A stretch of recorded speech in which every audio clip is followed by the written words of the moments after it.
بسم اللہ الرحمن الرحیم۔ السلام علیکم ناظرین، طالوت اور جالوت کون تھے؟ طالوت بادشاہ کیسے بنے؟ اور اللہ کے نبی حضرت داؤد علیہ السلام نے جالوت کو کیوں قتل کیا؟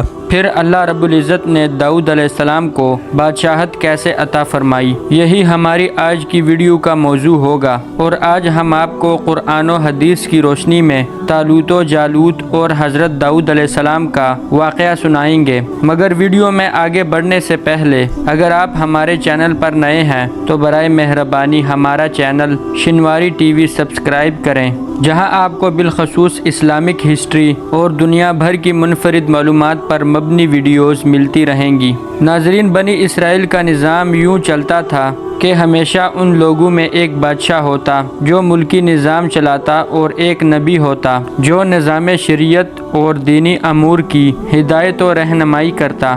اور یوں دستور چلا آتا تھا کہ بادشاہی یہود ابن یعقوب علیہ السلام کے خاندان میں رہتی، اور نبوت لاوی ابن یعقوب علیہ السلام کے خاندان کا ترہ امتیاز تھا۔ حضرت شموئیل علیہ السلام جب نبوت سے سرفراز کیے گئے تو ان کے زمانے میں کوئی بادشاہ نہیں تھا۔ بنی اسرائیل نے آپ سے درخواست کی کہ آپ کسی کو ہمارا بادشاہ بنا دیجئے، تو آپ علیہ السلام نے اللہ کے حکم سے طالوت کو بادشاہ بنا دیا۔ طالوت بنی اسرائیل میں سب سے زیادہ طاقتور اور سب سے بڑے عالم تھے، مگر وہ بہت غریب اور مفلس تھے۔ بنی اسرائیل کو اعتراض ہوا کہ طالوت شاہی خاندان سے نہیں، لہٰذا یہ کیوں کر اور کیسے ہمارا بادشاہ ہو سکتا ہے؟ ناظرین، اللہ رب العزت نے قرآن مجید میں سورہ بقرہ میں ان کے متعلق ارشاد فرمایا ہے، اور انہیں ان کے نبی نے فرمایا کہ اللہ تعالیٰ نے طالوت کو تمہارا بادشاہ بنا دیا ہے، تو کہنے لگے بھلا اس کی ہم پر حکومت کیسے ہو سکتی ہے؟ اس سے تو بہت زیادہ حقدار بادشاہت کے ہم ہیں، اس کو تو مالی کشادگی بھی عطا نہیں کی گئی۔ نبی نے فرمایا سنو، اللہ تعالیٰ نے اس کو تم پر برگزیدہ کیا ہے، اور اسے علمی اور جسمانی برتری بھی عطا فرمائی ہے۔ بات یہ ہے کہ اللہ جسے چاہے اپنا ملک دے۔ اللہ تعالیٰ کشادگی والا اور علم والا ہے۔ ان کے نبی نے انہیں پھر کہا کہ اس کی بادشاہت کی ظاہری نشانی یہ ہے کہ تمہارے پاس وہ صندوق آ جائے گا جس میں تمہارے رب کی طرف سے دل جمی ہے، اور آل موسیٰ اور آل ہارون کا بقیہ ترکہ ہے۔ فرشتے اسے اٹھا کر لائیں گے۔ یقیناً یہ تو تمہارے لیے کھلی دلیل ہے اگر تم ایمان والے ہو۔ ناظرین، قرآن مجید میں اللہ رب العزت نے اس واقعہ کو بڑی تفصیل کے ساتھ بیان کیا ہے۔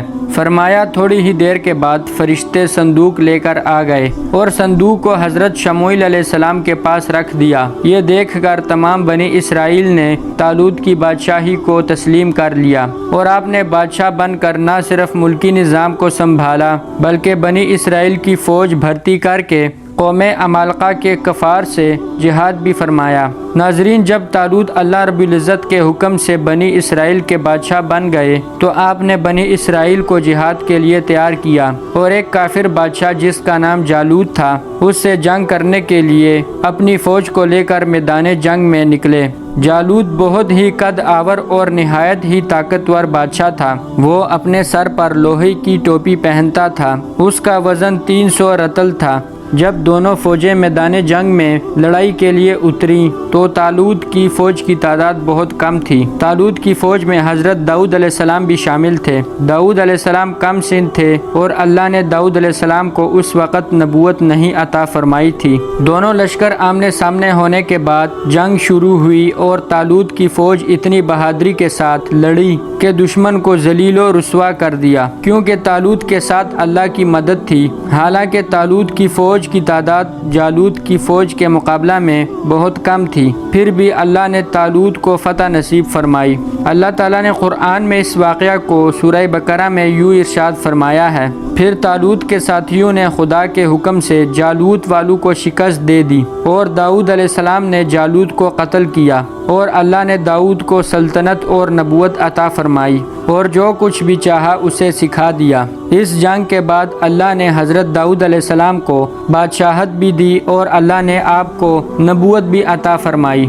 ناظرین، امید کرتا ہوں کہ آج کی یہ ویڈیو آپ کو پسند آئی ہوگی۔ ملتے ہیں بہت جلد ایک نئی تاریخی، تحقیقی اور معلوماتی ویڈیو کے ساتھ۔ دیکھتے رہیے شنواری ٹی وی۔ تب تک کے لیے اپنا خیال رکھیں۔ اللہ آپ کا حامی و ناصر ہو۔